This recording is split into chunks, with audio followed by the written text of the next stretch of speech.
আর এবার কলকাতা মেডিকেল কলেজে র্যাগিং এর অভিযোগ, এক সিনিয়র চিকিৎসকের বিরুদ্ধে অভিযোগ। কলকাতা মেডিকেল কলেজ থেকে র্যাগিং এর অভিযোগের খবর সামনে উঠে আসছে।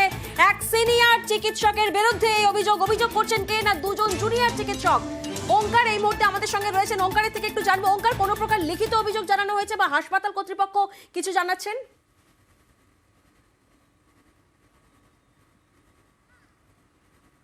একদমই, দেখো, এই দুই জুনিয়র চিকিৎসক তারা কিন্তু ইতিমধ্যেই কলকাতা মেডিকেল কলেজ এবং হাসপাতালের অধ্যক্ষকে লিখিত আকারে এই অভিযোগ জানিয়েছেন। পাশাপাশি এখানেই শেষ নয়, এই কলেজ সংসদের তরফ থেকেও কিন্তু লিখিত আকারে প্রিন্সিপালের কাছে অভিযোগ জানানো হয়েছে। মূলত কি অভিযোগ? দুই জুনিয়র রেসিডেন্ট চিকিৎসক তারা কিন্তু অভিযোগ করছেন দুইজন সিনিয়র চিকিৎসকের বিরুদ্ধে। অর্থোপেডিক বিভাগে তারা কিন্তু এই মুহূর্তে কর্মরত রয়েছেন বা তারা এই মুহূর্তে প্র্যাকটিস করছেন।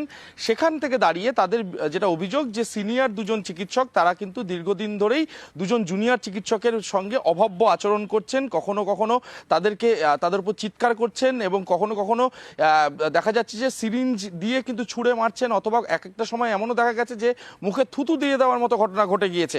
অর্থাৎ এরকম ভয়ঙ্কর কিন্তু অভিযোগ এই জুনিয়র রেসিডেন্ট দুজন করেছেন।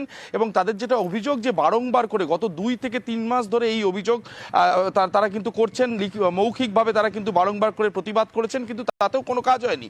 এরপর তারা কিন্তু আজকে লিখিত আকারে প্রিন্সিপালের কাছে অভিযোগ জানিয়েছেন যে দীর্ঘ 2-3 মাস ধরে এই দুই চিকিৎসক, যারা কিনা অর্থোপেডিক বিভাগেরই চিকিৎসক, তারা কিন্তু বারংবার করে এই দুইজন জুনিয়র চিকিৎসকের সঙ্গে অভব্য আচরণ করছেন। শুধুমাত্র অভব্য আচরণ করছেন এমনটাই নয়, তারা কিন্তু সবার সামনে দাঁড়িয়ে এরকম অভব্য আচরণ করছে।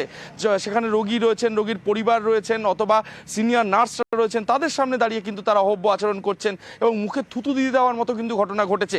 এই জায়গা থেকে দাঁড়িয়ে কিন্তু প্রিন্সিপালের কাছে অভিযোগ দায়ের করা হয়েছে। এবং আমরা এই মেডিকেল কলেজ হাসপাতালের যিনি র্যাগিংয়ের যে অ্যান্টি র্যাগিং কমিটি রয়েছে তার যে চেয়ারম্যান অর্থাৎ সুপার অঞ্জন অধিকারী, তার সঙ্গে কথা বলেছিলাম। তিনিও যে বিষয়টি জানিয়েছেন যে পূর্ণাঙ্গ ঘটনাটি কিন্তু খতিয়ে দেখা হবে এবং আগামীকালকে যাদের বিরুদ্ধে অভিযোগ এবং যারা অভিযোগ করেছেন তাদের প্রত্যেককে কিন্তু প্রিন্সিপালের ঘরে ডেকে পাঠানো হয়েছে সকালবেলায়, এবং তাদেরকে ডেকে তাদের বিষয়ে কিন্তু পূর্ণাঙ্গ বিষয় শোনা হবে যে তারা কিভাবে বারংবার করে লাঞ্ছিত করছেন এবং যারা লাঞ্ছনা করছেন তারা কেন এরকম ঘটনা ঘটাচ্ছেন সেই সম্পর্কে কিন্তু পুঙ্খানুপুঙ্খ বিশ্লেষণ করে তথ্য তাদের কাছ থেকে নেওয়া হবে এবং তার পরবর্তী সময় তাদের বিরুদ্ধে কি ধরনের ব্যবস্থা নেওয়া হয় সেটাই কিন্তু দেখার।